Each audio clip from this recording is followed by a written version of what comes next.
राम राम मंडळी, कसे आहेत? तर चला, आपल्या छोट्याशा मिनी ब्लॉगमध्ये तुमचं स्वागत आहे. छोटासाच आहे पण छान आहे. तर आज कबीरला डोळे आलते, तर कबीर नव्हता गेला शाळेत, तर एवढी मस्ती करत होता. आणि मुलं असे सतवतात ना, मध्ये मध्येच करतात.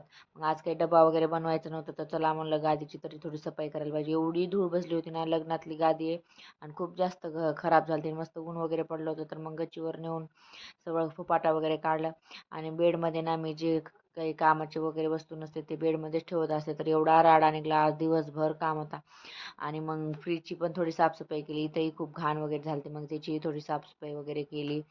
आणि मग बाकीचे जे राहिले होते फरशी वगैरे ते घासून काढले. कसं असं मध्ये टाईम भेटत नाही, डब्बा वगैरे बनवायचा असतं आणि ह्यांची ड्युटी वगैरे असते, त्याच्यामुळे मग काही टाईम वगैरे भेटत नाही. तर मग मस्त हिची पण एकदम क्लिनिंग केली. आणि बाकीचे जे राहिलं होतं ते पण करून घेतलं. आणि कपडे माझे आंघोळ वगैरे सगळे बाकी होते.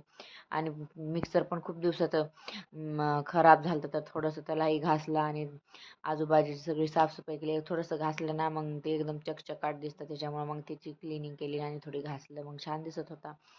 आणि मग कसं बाळ वगैरे झोपला होता, तर टाईम होता, तर म्हणलं मग इतकी जास्त भूक लागली होती, असं वाटत होतं काय खाऊ आणि काय नाही. आणि लोक म्हणतात की घरात बसून काय काम असते, बघा एवढं मोठं काम असतं, आता त्यांना कोण सांगणार हे काय एवढे मोठे काम असतात म्हणून.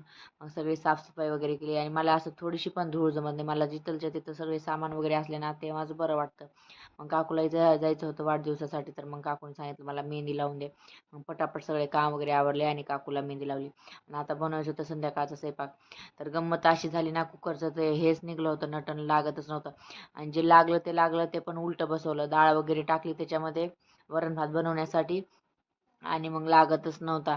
आणि मला तर एक वरण भात बिलकुल आवडत नाही, पण दिवसभर खूप काम केले त्याच्यामुळे खूप कंटाळा येत होता, तर चला म्हणलं वरण भातच खाऊन घेऊया ह्यांच्याबरोबर.